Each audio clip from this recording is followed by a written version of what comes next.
Welcome to the Leading with Instinct podcast, where we dive deep into leadership, personal growth, and how the intuitive nature of horse herd dynamics can give you the tools you need to lead with confidence and clarity. I'm Katie Navarra-Bradley. And I'm Ginny Telego. This is the Leading with Instinct podcast, focusing on intuitive leadership and fostering deep team connections through equine experiential leadership development and coaching. Brought to you by KatieTheCoach.com and the collaboration partners. Now, here's your hosts, Katie Navarra-Bradley and Ginny Telego. Hi, Ginny. It's great to see you today. Hey, Katie. It's good to be here. We have some exciting news for today's episode, and that is that we are welcoming our first guest to the show, Lissa Pohl, who is the Chief Engagement Officer at the Engagement Quotient and a pioneer in Equine Assisted Learning, or EAL. Our conversation today is going to explore a profound and timely topic for anyone in leadership, coaching, or organizational development, and that is presencing mastery and how working with horses can help us unlock this in powerful, embodied ways. Well, Katie, I'm so excited to be here. And hi, Lissa. We're excited to hear from you here in a few minutes. It's so great to be here. Yes, I am so excited for our conversation today with my dear friend and colleague and travel partner, Lissa Pohl. Lissa recently had an article published in the International Journal of Presencing Leadership and Coaching, and she makes the compelling case that developing presence isn't just about mindfulness or awareness, something that everybody in the leadership development coaching world has, been hearing about for a long time. And oftentimes people will say, well, what does that mean, and why do I need to do it? So in Lissa's article, when she's talking about this, the idea of developing presence, it's really about accessing deep relational somatic intelligence that allows us to truly lead from the emerging future, because it allows us to see what's possible. So we're going to dive into how horses help us remember, and Lissa will kind of talk about that a little bit, the body as a source of knowing, because oftentimes we really live up here above our neck. We forget that we have this whole rest of our body that is always giving us information. And so we're going to talk a little bit too about how equine assisted learning can disrupt default leadership behaviors because of we're accessing that somatic intelligence, and why this practice of learning the practice of presencing is really, it matters now more than ever in this world of complexity and connection. So welcome, Lissa. Thank you so much. I'm super excited to be here, Ginny. You and I have been on many journeys all over the world, and it's a privilege to be here, and I'm so excited that I'm your first guest. Great. Well, Lissa, we're going to jump right in by helping listeners understand what presencing mastery is and how it is different from being present or practicing mindfulness. From what I've read, presencing is the practice of slowing down, listening deeply, and accessing inner knowing to lead from the future that wants to emerge rather than reacting based on past patterns. So can you, maybe explain that a little bit more in depth for our listeners? Yeah, I think it is a little bit more than just our notion of what being present is, or even having presence as a leader, which might be that charismatic energy that a lot of people have. They have presence, and this is a little different. So presencing is actually a state of consciousness that allows us, that we have to go on a journey kind of down through Otto Scharmer's theory U, whereby we kind of take off layers of the onion of ourselves, but also perhaps in a group setting. So this is an individual method that Otto Scharmer writes about in his theory U, but it's also a social transformational methodology whereby when people go through a process of getting feedback or examining their thoughts, their assumptions, all that kind of stuff, we let go of the way we have been to where we get to a real still spot, and that's that presencing spot, right? So it's weird because presencing it is a real word now, but it probably wasn't, until Otto Scharmer kind of came up with this whole notion of presencing. But it is a state of consciousness where everything kind of falls away, and you kind of get to that state where you might not even know what's next. So it's not coming from your head, as Ginny said. It's not coming specifically from your heart or your body. It's coming from just being still and completely congruent in a moment, after kind of letting go of layers and layers, our voice of judgment, our voice of cynicism, and our voice of fear, such that we can get to a place where it just all falls away. And that's really the only place that we can start doing something completely different and new, is from that place of presencing, where we can actually open ourselves to sense what's coming next, what's on the, what is that emerging future. And I think we think we know the answers. And so this is really about not knowing the answers before we get to that space, so that we can co-create with whoever we need to co-create with. I like the analogy of the peeling away the layers of the onion. And I know, I'll speak for myself, I assume for many other people as well, that finding that stillness is certainly something we all need to practice as we go 1,000 miles an hour every day in life. Yeah, absolutely. Yeah.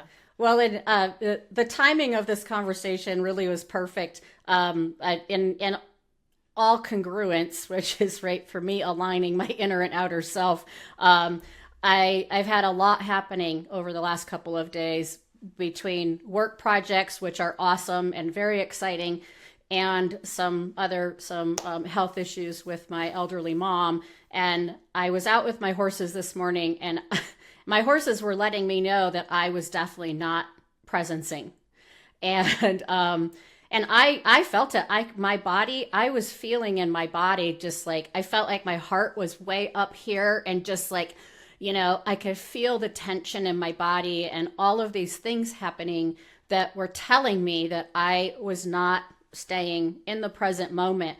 And because of that, it was making it difficult for me to organize my thoughts and figure out, okay, what do I need to do in the next half hour to make sure I'm ready for the podcast? So I love that we're going to have some conversation around this, and just want our listeners to know that we're all navigating through this on a regular basis. So, thanks for that overview, Lissa. I think that was a great way to kind of start introducing what we're talking about. And, there's so much talk in the organizational development world about the need for leaders to develop the skill of being present and then practicing mindfulness to achieve that state. And, as I was reading your article and making notes for our conversation today, it struck me that presencing is directly related to something that Katie and I talked about in episode 2 of the podcast, which is accessing our intuitive intelligence. And so, I'm curious to know about something that you talk about in the article around this somatic revolution. What does that mean, and why do you think it's critical for leadership development? Yeah, so somatic means of or pertaining to the body, but it's the whole package, right? It's our intelligence, our IQ, our EQ, our physical intelligence, as well as our spiritual intelligence. I mean, when you're working from a somatic point, it's everything all at once, right? It's like that movie, Everything Everywhere All at Once, right? So so somatic, we often leave the body or the intelligence, our gut, our intuition out of how we operate in organizations or as leaders, or in our lives in general. And so I think and that's what I really found when I was doing my studies and doing my research on embodied leadership, is that we don't even think about the body at all. And so, but the body is where everything's happening, right? That's where our brain is. That's where our heart is, where our emotional nature comes from, right? And all of our senses. So we forget that information can be leveraged to actually serve others in a much more positive way, and ourselves in the making of that. Because as soon as we start operating from that bigger field, or that knowingness, I guess it would be, just that knowingness, other things sort of fall away, so that we can see our way clear and through to actions and solutions that might not necessarily enter if we're just operating on one of those, right? In my paper, I liken it to working on 3-cylinder car. You have a 4-cylinder car, right? And each one of those intelligence is a cylinder, and we're usually going around with 2 cylinders, right? So it's not a very great way to travel in a 4-cylinder car that's running on 2 cylinders, right? Yeah. fluttering along, right?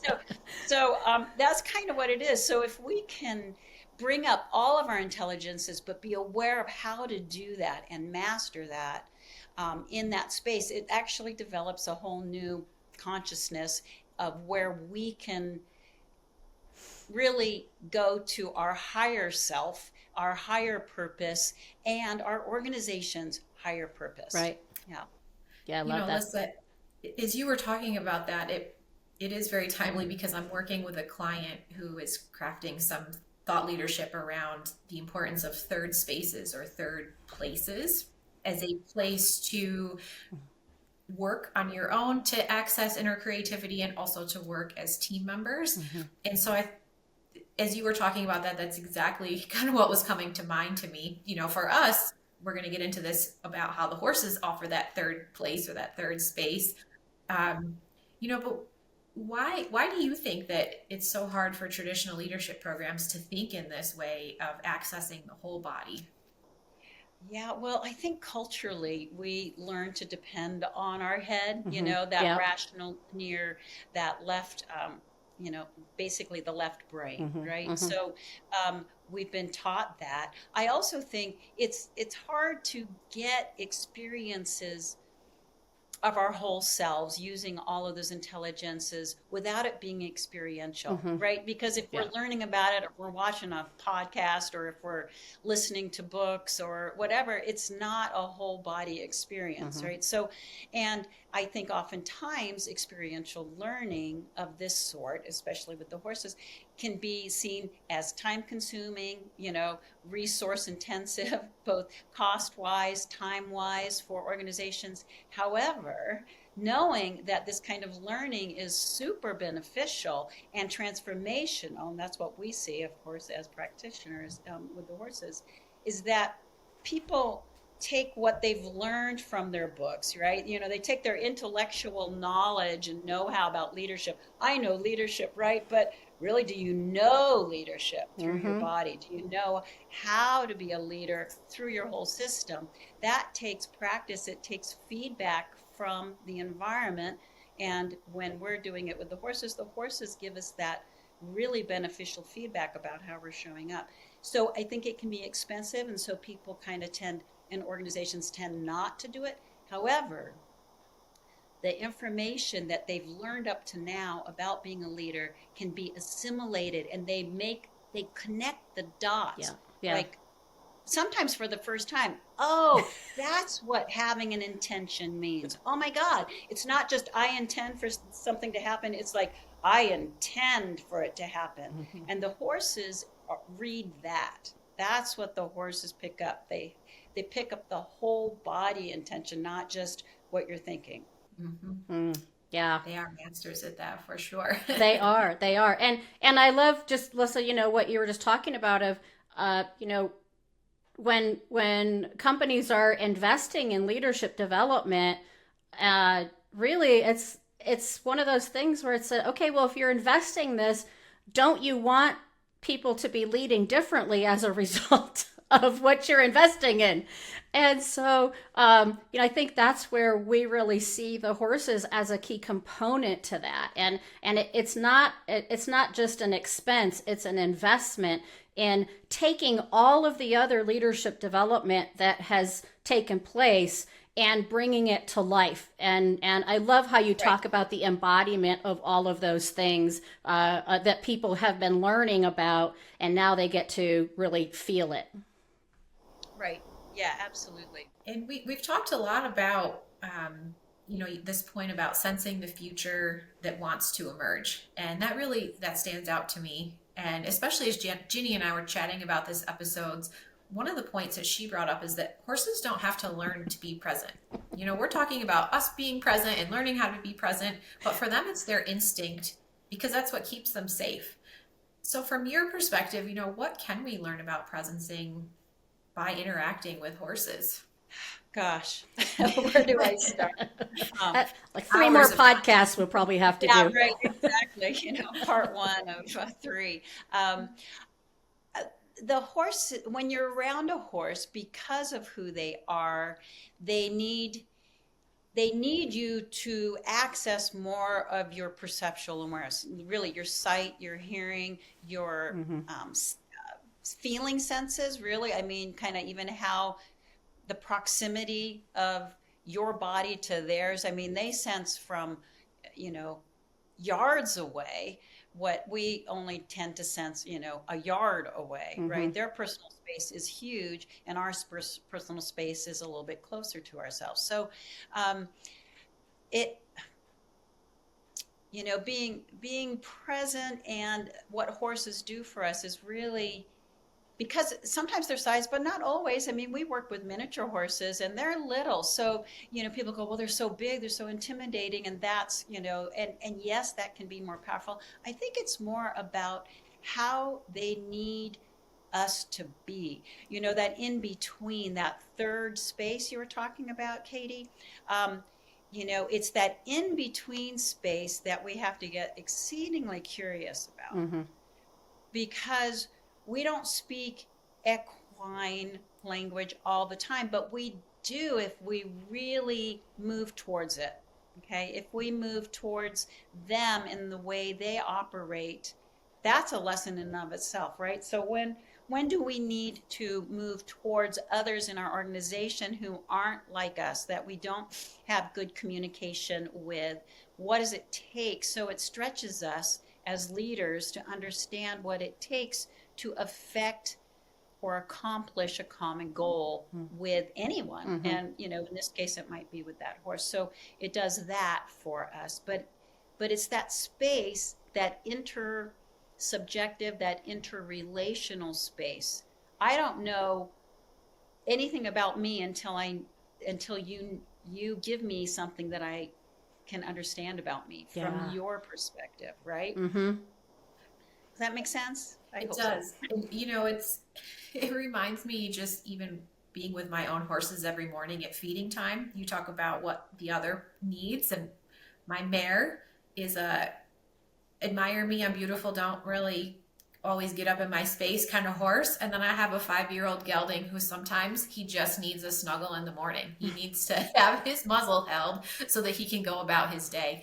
And it's a really good reminder that every person we interact with, we need to understand where they're coming from to be able to strengthen that relationship. Yeah, and our physical intelligence, that body language, which we do not read very well as humans anymore. We used to, when we were herders, right, before we became an agrarian culture, you know, where we sat and we grew crops and, you know, food came to us. We used to have to go, you know, find food. So we need to know herd behavior. We needed to know how they react. We had that intelligence. We still do, but it's just sort of buried somewhere in our brain. And I'm not a brain specialist to know where that would be found, but horses somehow unearth it for us. So really becoming much more of a high sensitive. And whenever you walk into a room, what's going on? What's the light? What's the literally the temperature? Is it too hot, too cold? Can you figure that out by looking at the people who are sitting in the seats? Are they nervous? Are they calm? Are they engaged?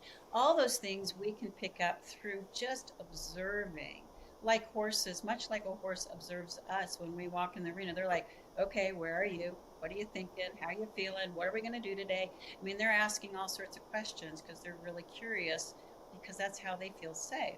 And, you know, contrary to popular belief, humans are very similar. They want to feel seen and heard, understood, valued, and appreciated, to use Patty Beach's Ruva, right? Right. So bringing her work in, you know. So we have so much that we can leverage to be more effective.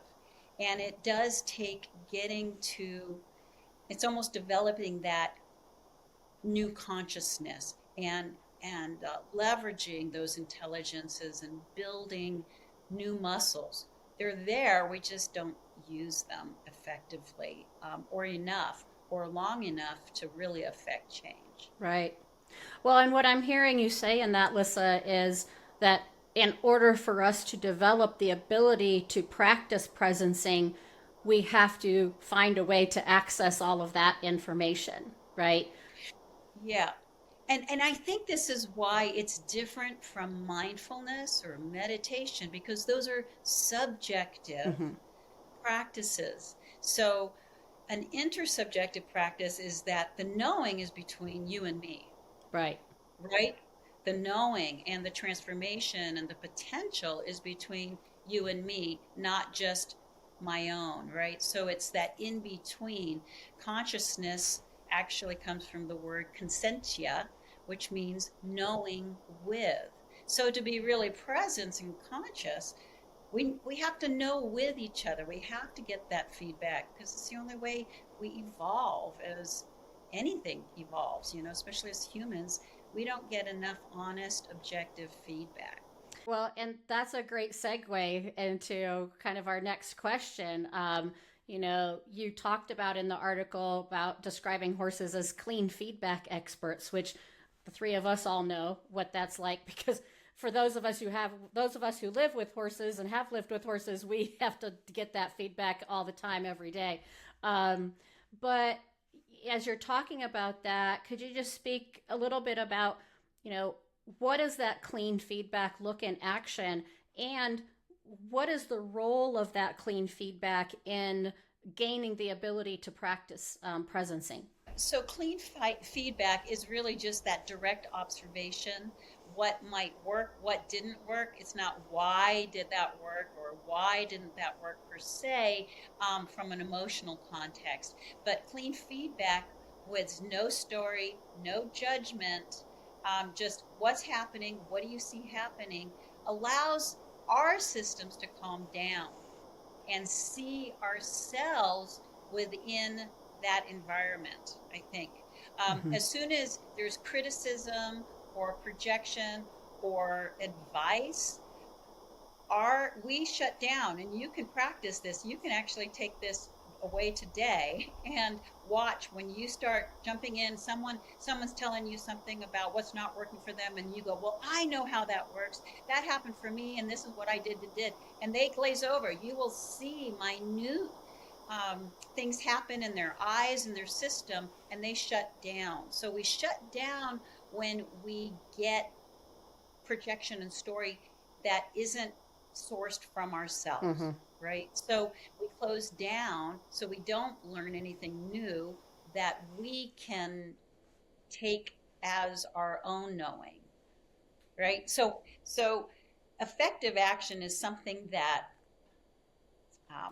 springs forth from within, and you're more likely to do it if it's your own knowing, your own idea per se. I don't want to say idea too much because it sounds like it's a heady thing, but it's so horses do that for us because, like you said, they don't care if we're the Sheikh of Dubai or the Queen of England, God rest her soul, who are both great horse people, right?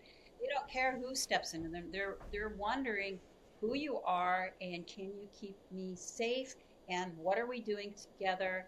Can we do this together? So they're really searching that out and staying curious. So I think feedback comes from a place of curiosity and information seeking, but not necessarily information answering. Right.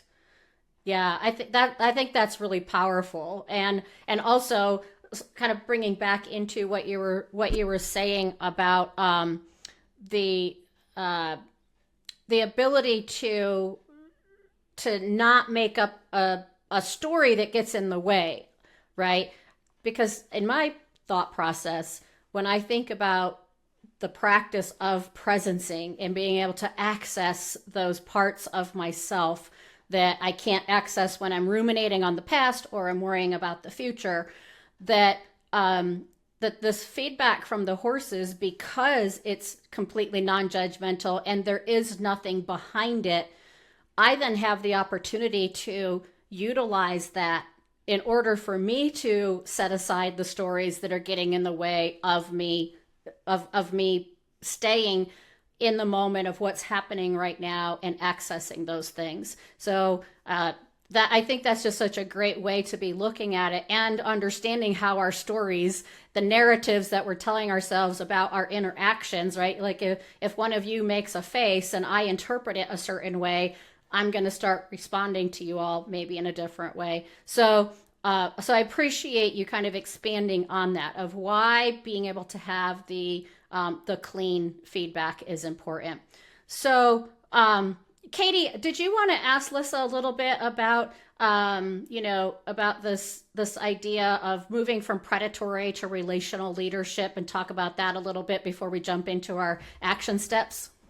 Yes, I'd love to hear Lissa chat a little bit about, what does that really mean?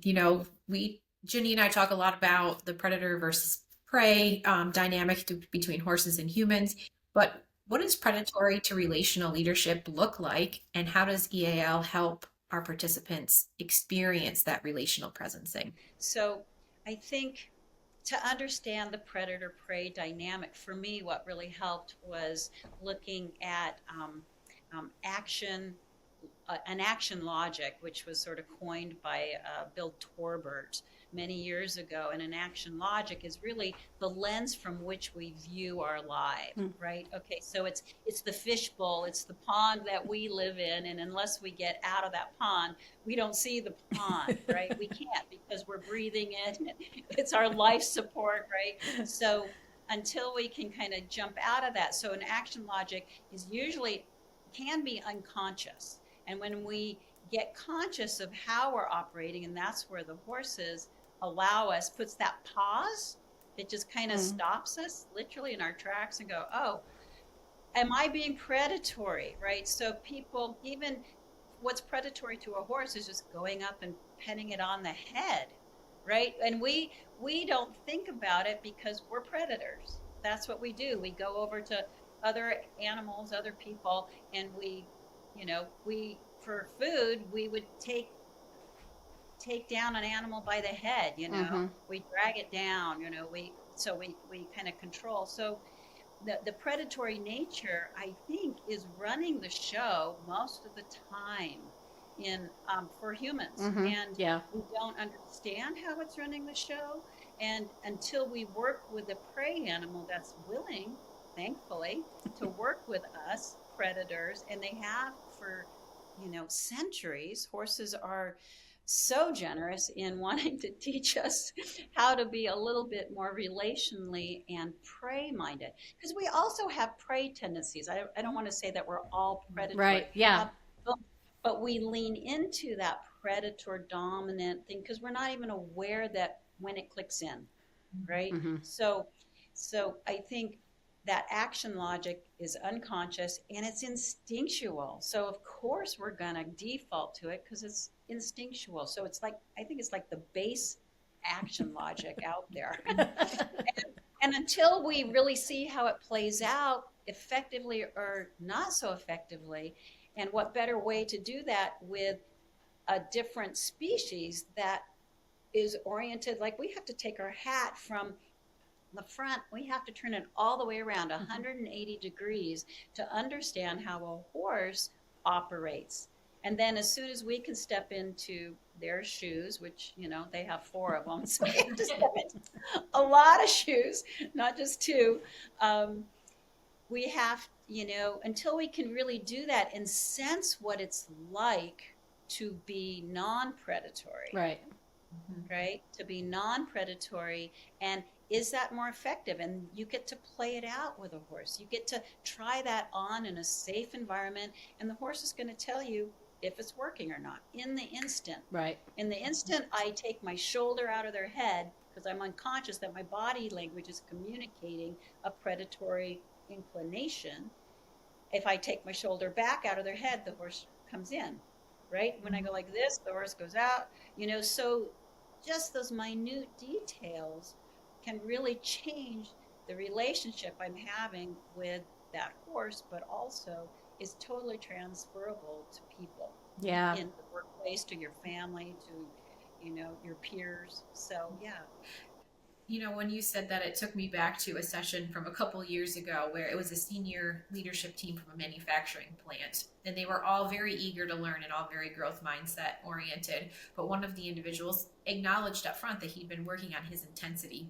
And so as I was laying the groundwork, I could see like his eyeballs just staring right at me, like, I'm thinking, oh no, the horse, like the horses are going to really help him understand. And he was very open and knew that was an area that he wanted to work on. But through interacting with the horses, he said, gosh, I really now understand even more how this presence plays out with the people that I lead. So that was really interesting feedback that he got in a safe, comfortable way. Right. I think presencing happens also. I think the best example of presencing and as differentiated from being present, right? But that presencing consciousness happens when join up happens with the horses, when the horse willingly follows you because you are providing it with the information, the security, trust, and collaboration that it knows in the herd how to get. And we don't necessarily ever have that sense of what it is. So when you finally balance that predatory and prey, or you might look at it as masculine, feminine, archetypal energy, when you can toggle between the two, because the horses want both. They want you to be both. Yes. Directional and boundary making and focused and where are we going? But they also want to feel like they're in your bubble. Yes. They want to feel like you're relational. They're just as important to get around that goal or to that goal as you are, right? As it's a we thing. It's not an I thing at all. Yes. Well, and it sounds like the ability to cultivate practicing or cultivate presencing, right, is something that will then open the door for us to be able to discern how to respond in a situation, right? Because that's really what horses are always doing.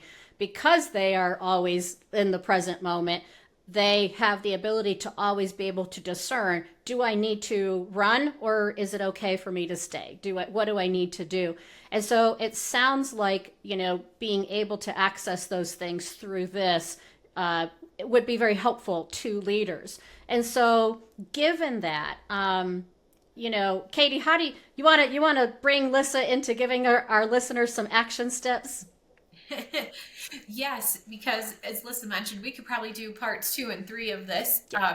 But yes, as we wrap up every episode, we like to give our listeners practical applications that they can use. So if they don't have a horse in their backyard and they haven't been with one of us yet in the arena, what are a few strategies that you suggest that they can start cultivating presencing mastery today?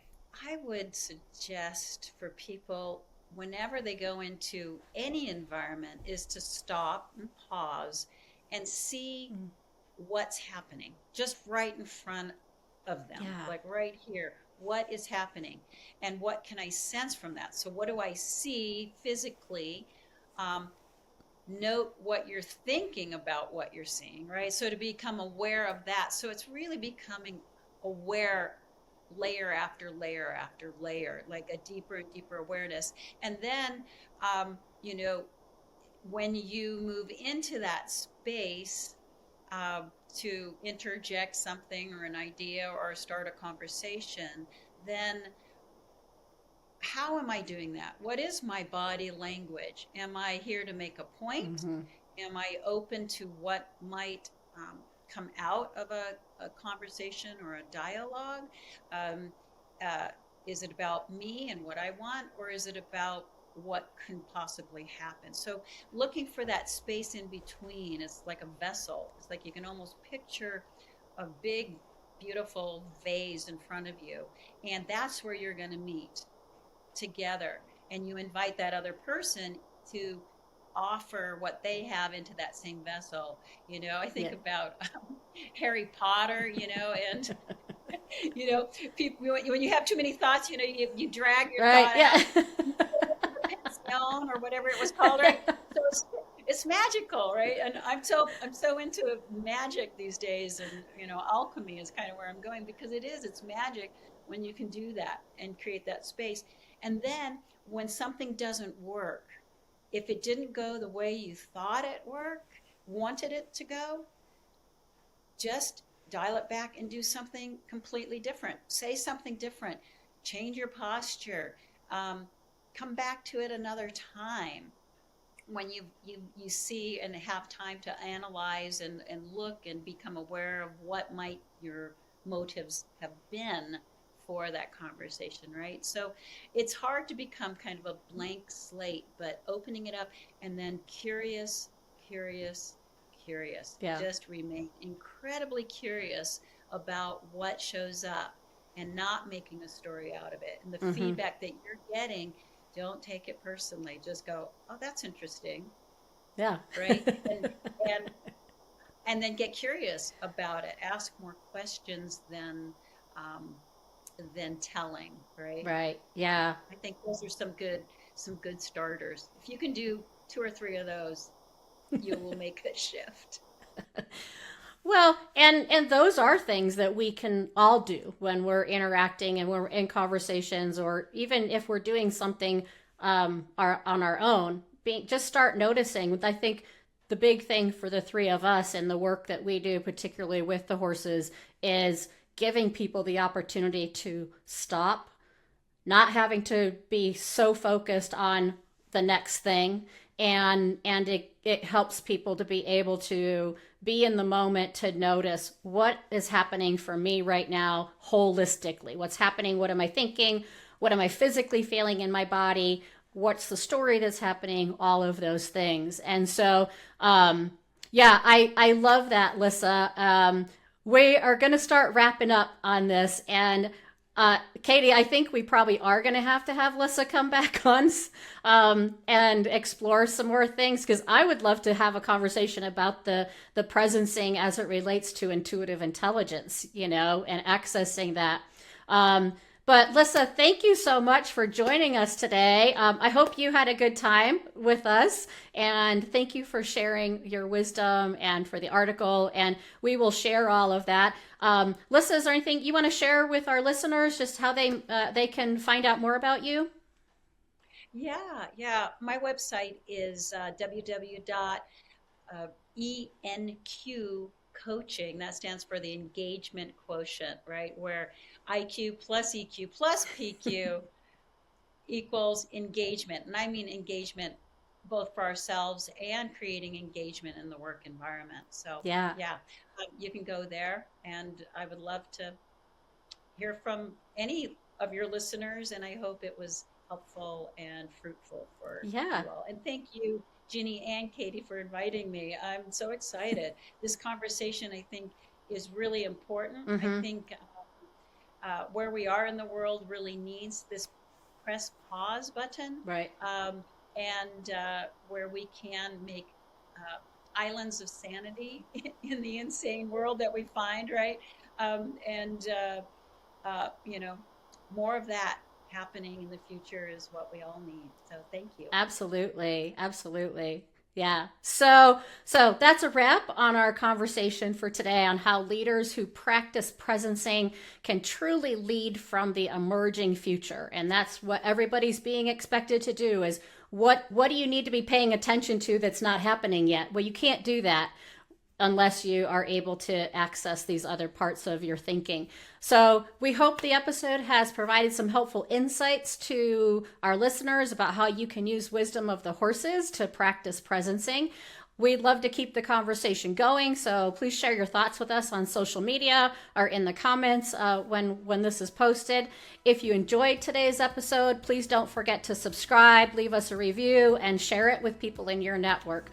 And so until next time, stay grounded, stay connected, and always lead with instinct. This has been the Leading with Instinct podcast, focusing on intuitive leadership and fostering deep team connections through equine experiential leadership development and coaching. The Leading with Instinct podcast is brought to you in partnership with the Collaboration Partners, harnessing the collective human potential in organizations since 2009, providing equine experiential learning for lasting change. Get in touch at thecollaborationpartners.com and by katiethecoach.com, helping entrepreneurs and business leaders reset, reconnect, and reframe to live their best professional and personal lives. Visit katiethecoach.com for more information. For more information about equine experiential development and coaching and the Leading with Instinct podcast, visit www.leadingwithinstinct.com. The Leading with Instinct podcast is available at leadingwithinstinct.com, on the Leading with Instinct YouTube channel, and wherever you listen to your favorite podcasts. Subscribe today, and thank you for listening to the Leading with Instinct podcast.